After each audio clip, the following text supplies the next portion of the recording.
ഇന്ന് കൊങ്കൺ പാതയിൽ മണ്ണിടിഞ്ഞു വീണു. അതോടെ റെയിൽ ഗതാഗതം താറുമാറായി. പെർണം റെയിൽവേ തുരങ്കത്തിലാണ് ഇന്ന് മണ്ണിടിഞ്ഞു വീണത്. അതുകൊണ്ട് തന്നെ കൊങ്കൺ വഴിയുള്ള റെയിൽ ഗതാഗതം പൂർണ്ണമായും തടസ്സപ്പെട്ട ദിവസമായിരുന്നു ഇന്ന്. കേരളത്തിലൂടെ സർവീസ് നടത്തുന്ന 3 ട്രെയിനുകൾ ഇന്ന് പൂർണ്ണമായും റദ്ദാക്കപ്പെട്ടു. അതുപോലെ നേത്രാവതി എക്സ്പ്രസ് ഒക്കെ ഇന്ന് റദ്ദാക്കി. 18 ട്രെയിനുകൾ വഴിതിരിച്ചുവിട്ടു. ട്രെയിൻ ഗതാഗതം രാത്രിയോടെ പുനരാരംഭിക്കാൻ കഴിയുമെന്നാണ് റെയിൽവേയുടെ പ്രതീക്ഷ. ഇന്ന് വൈകുന്നേരം നേത്രാവതി വൈകുന്നേരം 4 മണി കഴിഞ്ഞ് തിരിക്കുമെന്നായിരുന്നു അറിയിച്ചിരുന്നത്. നേത്രാവതിയും ഇന്ന് റദ്ദ് ചെയ്തിട്ടുണ്ട്.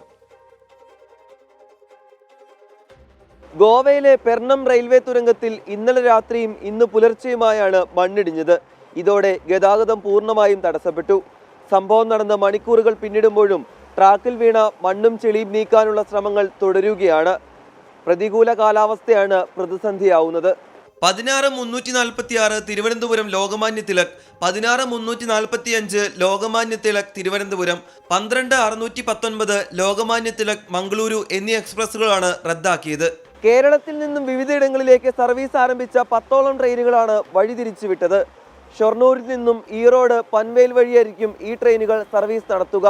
195-77 തിരുനെൽവേലി ജാംനഗർ, 163-36 നാഗർകോവിൽ ഗാന്ധിധാം, 122-83 എറണാകുളം നിസാമുദ്ദീൻ, 226-55 എറണാകുളം നിസാമുദ്ദീൻ, 124-83 കൊച്ചുവേളി അമൃത്സർ, 126-17 എറണാകുളം നിസാമുദ്ദീൻ, 221-49 എറണാകുളം പൂനെ, 126-17 എറണാകുളം നിസാമുദ്ദീൻ, 124-31 തിരുവനന്തപുരം നിസാമുദ്ദീൻ, 226-30 തിരുനെൽവേലി ദാദർ എക്സ്പ്രസുകളാണ് ഇന്ന് വഴിതിരിച്ചുവിട്ടത്. കൊങ്കൺ വഴി കേരളത്തിലേക്ക് എത്തേണ്ട 10ഓളം ട്രെയിനുകളും വഴിതിരിച്ചുവിട്ടു.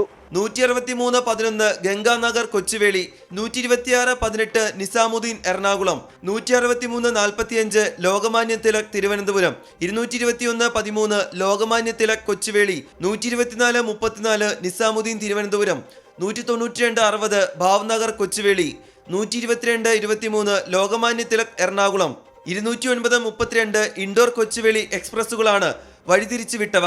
പ്രശ്നപരിഹാരമായില്ലെങ്കിൽ കൂടുതൽ ട്രെയിനുകൾ ഇനിയും റദ്ദാക്കാനും വഴിതിരിച്ചുവിടാനും സാധ്യതയുണ്ട്. ആവശ്യത്തിന് ട്രെയിനുകളില്ലാത്ത മലബാറിനെ നിയന്ത്രണങ്ങൾ കാര്യമായി ബാധിച്ചു. മധ്യ കേരളത്തിൽ നിന്നും മലബാറിലേക്ക് ജനറൽ കോച്ചുകളുള്ള 4 ട്രെയിനുകൾ മാത്രമാണ് ഇന്ന് സർവീസ് നടത്തിയത്. പ്രശ്നങ്ങൾ പരിഹരിച്ചില്ലെങ്കിൽ ട്രെയിൻ യാത്രക്കാരുടെ ദുരിതം വരും മണിക്കൂറുകളിലും ഇരട്ടിയാകും. രാഹുൽ സുരേഷ്, 24 കോഴിക്കോട്.